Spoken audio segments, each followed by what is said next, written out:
राधे राधे, हरे कृष्णा, हरि बोल। आप सभी को बैकुंठ चतुर्दशी पर्व की हार्दिक शुभकामनाएं।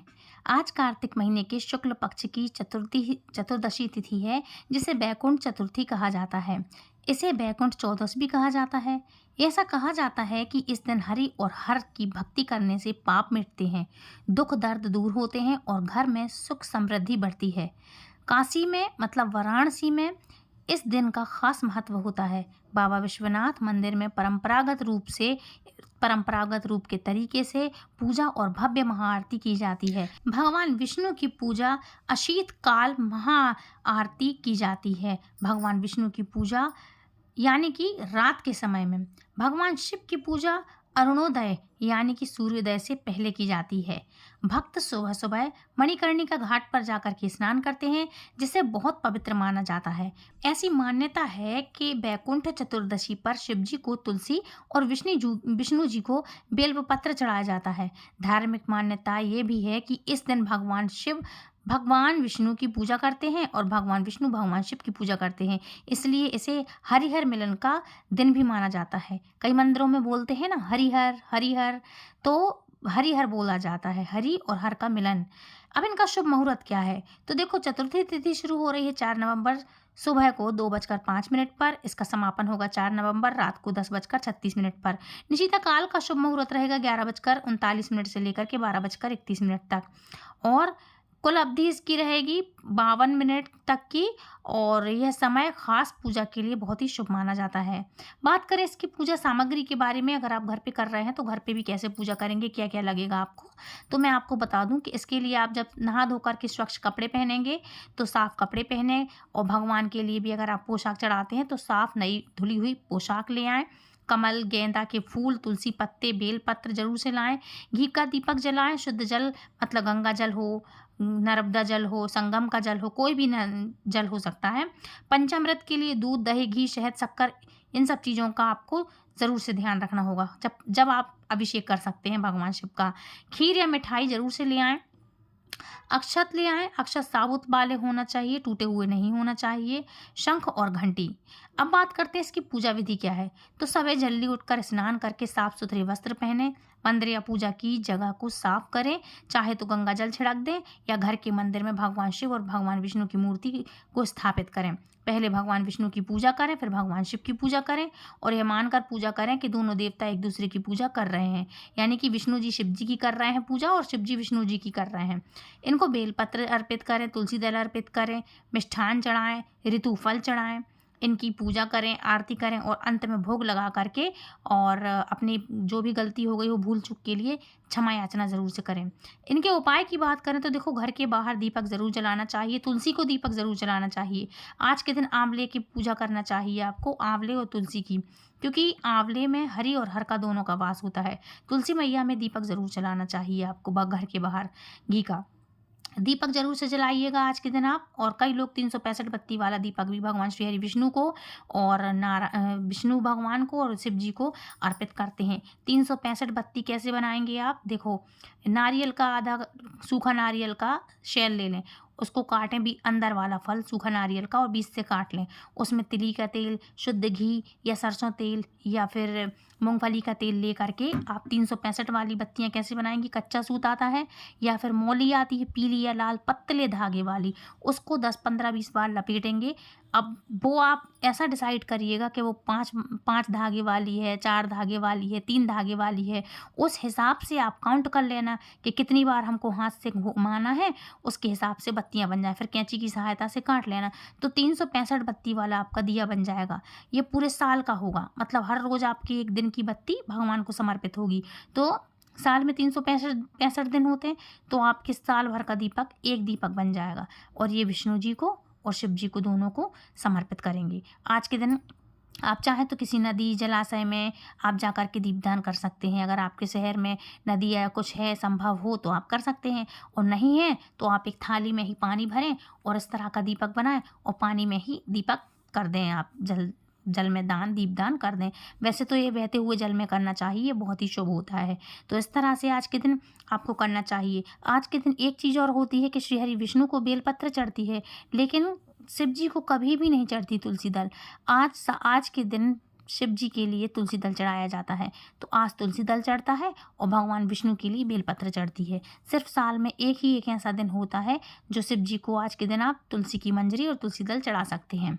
अच्छा, ये इसलिए होता है क्योंकि जो देवशयनी एकादशी पर श्री हरि विष्णु जब शयन करने जाते हैं तो संपूर्ण सृष्टि का भार शिव जी के हाथों में सौंप जाते हैं। अब शिव जी आज के दिन जब देव उठ जाते हैं देवशयनी एकादशी के बाद, तो आज के दिन बनारस जाते हैं श्री हरि विष्णु भगवान की पूजा अर्चना करने के लिए। वहाँ पर श्री हरि विष्णु अयोध्या में द्वारकाधीश में भगवान जाते हैं, कौन, महादेव, और संपूर्ण सृष्टि का ये जो कार्यभार है भगवान विष्णु को वापस से सौंपते हैं। बनारस में ये त्यौहार बहुत ही धूमधाम से मनाते हैं, इनकी शाही सवारी भी निकालते हैं। तो वहाँ पर भगवान विष्णु के लिए सुदर्शन चक्र देते हैं शिव जी, और शिव जी के लिए अपना त्रिशूल देते हैं विष्णु जी। तो एक दूसरे में ये चीज़ें एक्सचेंज हुई। अच्छा, इसके बाद विष्णु जी तुलसी की माला मंजरी चढ़ाते हैं शिव जी पर, और शिव जी उनको प्रिय अपना चक्र देते हैं। चक्रधारी हुए इसलिए सुदर्शन चक्रधारी हुए भगवान श्री कृष्ण, और त्रिशूलधारी हुए शिव जी। त्रिशूल है शिव जी का, तो मानते हैं हम त्रिशूल है, त्रिशूल लेके चलते हैं, लेकिन त्रिशूल है विष्णु भगवान का और चक्र है शिव जी का, इसलिए हमने शुरू से इनको इसी रूप में देखा है। तो आज के दिन ये चीज़ें करना चाहिए, बहुत ही शुभ माना जाता है। आज के दिन बनारस में बहुत ही भव्य मेला लगता है, बहुत ही उत्सव आयोजन होता है, आरती, महाआरती, श्रृंगार, रूप, सब कुछ की आरती होती है अलग अलग। पूरे दिन कुछ ना कुछ वहाँ पर आज के दिन उत्सव मनाया जाता है, इसलिए आज के दिन ज़रूर से दिया जलाएं, दीपदान करें। अच्छा, जब आप घर में अगर दीपक जलाते हैं तो मान्यता है कि इससे पूरे साल का पुण्य मिलता है आपको, और घर में सकारात्मक ऊर्जा का आपका वास रहता है। आज के दिन हरि हर का आप कोई भी मंत्र जाप कर सकते हैं। ओम नमो भगवते वासुदेवाय नमः, या फिर ओम नमो नारायणाय नमः, इस मंत्र का जाप कर सकते हैं। शिव जी का मंत्र ओम नमः शिवाय, या फिर नमः शिवाय नमः शिवाय नमः शिवाय, इस मंत्र का जाप करें, या फिर श्री शिवाय नमस्तुभ्यम, श्री शिवाय नमस्तुभ्यम। गौरी शिव को अगर आप पूछना चाहते हैं, दोनों को, माता पिता को, तो गौरी शंकर गौरी शंकर गौरी शंकर सीताराम जय पार्वती शिव सीताराम, गौरी शंकर सीताराम जय पार्वती शिव सीताराम। इससे सीताराम भी बोला, गौरी शंकर भी बोला, भगवान भी खुश, माँ भी खुश, सब खुश। तो इस तरह से आप कर सकते हैं। आज की एक और छोटी सी कथा है कि कमल नयन कहते हैं भगवान श्री हरि विष्णु को। आज के दिन भगवान 100 कमल से पूजा करना चाहते हैं शिव जी की, और एक कमल कम पाया तो भगवान श्री हरि विष्णु को भी कमल नयन कहते हैं, और आज के दिन वो अपना एक नयन चढ़ाने लगते हैं तो भगवान शिव जी प्रसन्न होकर उनकी भक्ति से उनको दर्शन देते हैं, इसलिए कमल नयन विष्णु कहलाए। तो ये छोटी छोटी पौराणिक कथा हैं, वैसे मैं आपको संक्षेप में सुना रही थी, अब संपूर्ण कथा आपको सुनाती हूँ। तो बैकुंठ चतुर्दशी की कथा ये है कि कहा जाता है कि योग निद्रा से जागने के बाद भगवान श्री हरि विष्णु काशी आए और भगवान शिव की पूजा करने का संकल्प लिया। उन्होंने शिव जी को 1000 कमल के फूल चढ़ाने का प्रण किया था। पूजा के दौरान एक कमल कम पड़ गया, वो भी कम इसलिए पड़ा कि भगवान उनकी परीक्षा ले रहे थे, इसलिए कम कर दिया भगवान ने। किसने? शिव जी ने। एक कमल कम था, तब भगवान विष्णु ने बिना सोचे समझे अपना कमल जैसी आंख निकालकर महादेव को समर्पित कर दी। उनकी यह भक्ति देखकर भगवान शिव बहुत ही प्रसन्न हुए और शिव जी ने विष्णु जी की आंख वापस कर दी और उन्हें सुदर्शन चक्र प्रदान किया। और यह घटना कार्तिक चतुर्दशी को हुई थी, इसलिए यह दिन बहुत ही पवित्र और पावन माना जाता है। अब इसकी दूसरी कथा सुनाऊंगी मैं आपको। बैकुंठ चतुर्दशी की पुराणों में प्रमुख कथाएं मिलती हैं, जो कि 3 कथाएं हैं, जिसके बारे में कहा जाता है कि इन्हें बैकुंठ चतुर्दशी के दिन पढ़ने से 16,000 जो पाप कर्मों का दोष है वो मिट जाता है। बेबुनियाद पाठकों के लिए भी तीनों कथा सुनना बहुत ही लाभदायी होता है। और मैं आपको पहली कथा तो सुना चुकी हूँ, अब सुनाती हूँ दूसरी कथा। बैकुंठ चतुर्दशी की पौराणिक कथा के अनुसार एक बार की बात है, नारद जी पृथ्वीलोक में घूम रहे थे। बैकुंठ धाम पहुँचते हैं जब वो भगवान विष्णु उन्हें आदरपूर्वक बिठाते हैं और प्रसन्नता होकर के पूछते हैं कि आपके आने का कारण क्या है नारद जी। नारद जी कहने लगे कि हे प्रभु, आपने अपना नाम कृपा निधान रखा है, इससे आपके जो प्रिय भक्त हैं वही तर पाते हैं, जो सामान्य नर नारी है वह वंचित रह जाते हैं। इसलिए आप मुझे कोई ऐसा सरल मार्ग बतलाइए जिससे सामान्य भक्त भी आपकी भक्ति करके मुक्ति पा सकें। यह सुनकर विष्णु जी बोले, हे नारद, मेरी बात सुनो। कार्तिक शुक्ल पक्ष की चतुर्दशी को जो नर नारी व्रत का पालन करेंगे और श्रद्धा भाव से, भक्ति भाव से मेरी पूजा अर्चना करेंगे, उनके लिए स्वर्ग के द्वार साक्षात खुले होंगे। इसके बाद विष्णु जी जय और विजय को बुलवाते हैं और उन्हें कार्तिक चतुर्दशी को स्वर्ग के द्वार खोलने का आदेश दे देते हैं। भगवान विष्णु कहते हैं कि इस दिन जो भी भक्त मेरा थोड़ा सा भी नाम लेकर पूजन करेगा वह बैकुंठ धाम को अवश्य ही प्राप्त होगा। एक और बताती हूँ आपको कथा, दूसरी कथा हुई। एक और कथा के अनुसार ये तीसरी नंबर की कथा होगी। धनेश्वर नामक एक ब्राह्मण था जो बहुत बुरे काम किया करता था। उसके ऊपर कई पाप थे। एक दिन वो गोदावरी नदी में स्नान करने के लिए गया। उस दिन बैकुंठ चतुर्दशी थी। कई भक्तजन उस दिन पूजा अर्चन कर रहे थे और गोदावरी घाट पर आए थे। उस भीड़ में धनेश्वर भी उन सभी के साथ था और इस प्रकार उन श्रद्धालुओं के स्पर्श के कारण धनेश्वर को भी पुण्य मिला। जब उसकी मृत्यु हो गई तब उसे यमराज लेकर गए और नरक में भेज दिया। तब भगवान विष्णु ने कहा, यह पाप बहुत पापी है, पर इसने बैकुंठ चतुर्दशी के दिन गोदावरी में स्नान किया और श्रद्धालुओं के पुण्य के कारण इसके सभी पाप नष्ट हो गए, इसलिए इसे बैकुंठ धाम मिलेगा। अंततः धनेश्वर को बैकुंठ धाम की प्राप्ति हुई। देखो, इतना पाप करने के बाद भी वो सिर्फ नदी में नहाया और कई श्रद्धालुओं के स्पर्श मात्र से ही उसको बैकुंठ धाम मिला। तो हमें अगर करना चाहिए, अगर भक्ति हम करेंगे तो हमारा तो क्या ही होगा। इसलिए आज के दिन भक्ति करें और भगवान श्री हरि विष्णु का नाम लें, शिव जी का नाम लें, हरिहर का नाम लें। आज के दिन भगवान श्री हरि विष्णु की जब आप पूजा करेंगे तो उनको कमल के फूल ज़रूर से चढ़ाना।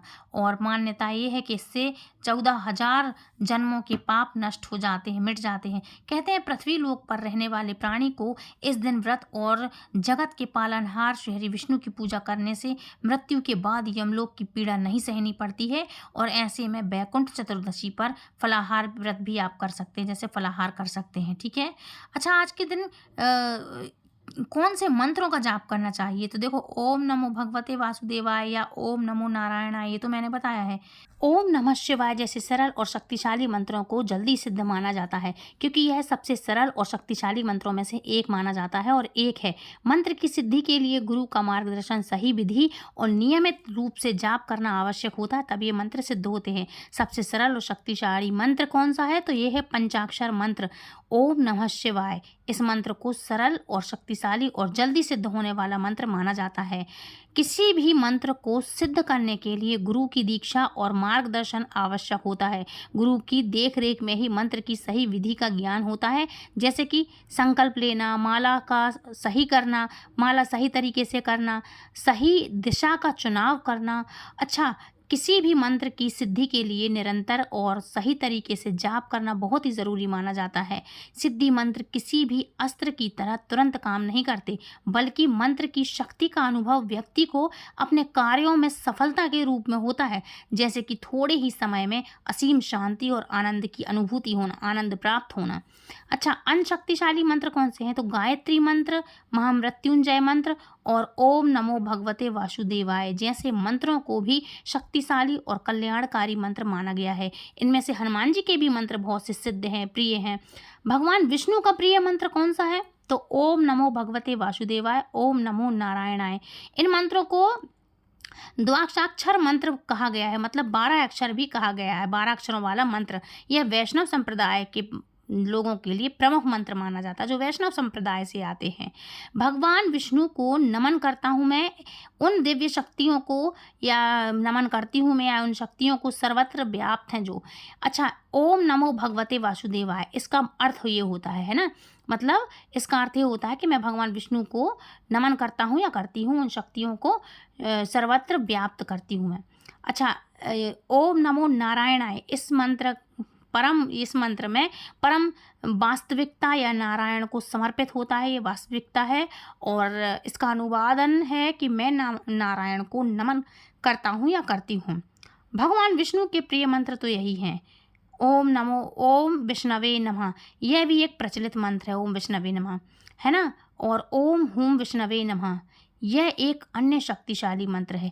या फिर कोई भी भारी से भारी संकट है, समस्या है, कठिनाई है, वाकई में किसी चीज़ में आपको सफलता नहीं मिल रही है, लगता है अब इससे ही बुरा और अब क्या ही होगा, तो ये मंत्र जरूर से करें। मैं बता रही आपको, मंत्र है कृष्णाय वासुदेवाय हरे परमात्मने प्रणतः क्लेशनाशाय गोविंदाय नमो नमः। कोई भी कष्ट है कलेश है, इस मंत्र के जाप से आपके तुरंत वो काम बन जाएंगे, कष्ट कलेश कट जाएंगे, मिट जाएंगे और आपको सफलता मिलेगी। तो इस मंत्र का जाप जरूर से करिएगा। बैकुंठ चतुर्दशी का महत्व तो मैंने बता दिया है। पावरफुल मंत्र अगर मैं आपको बोलूं सबसे दुनिया का, तो गायत्री मंत्र होता है, महामृत्युंजय मंत्र होता है, अक्सर सबसे शक्तिशाली मंत्रों में से एक माना जाता है। और ओम को तो ब्रह्मांड का मूल आधार बोला है, आधार ध्वनि और परम सत्य का प्रतीक माना जाता है ओम।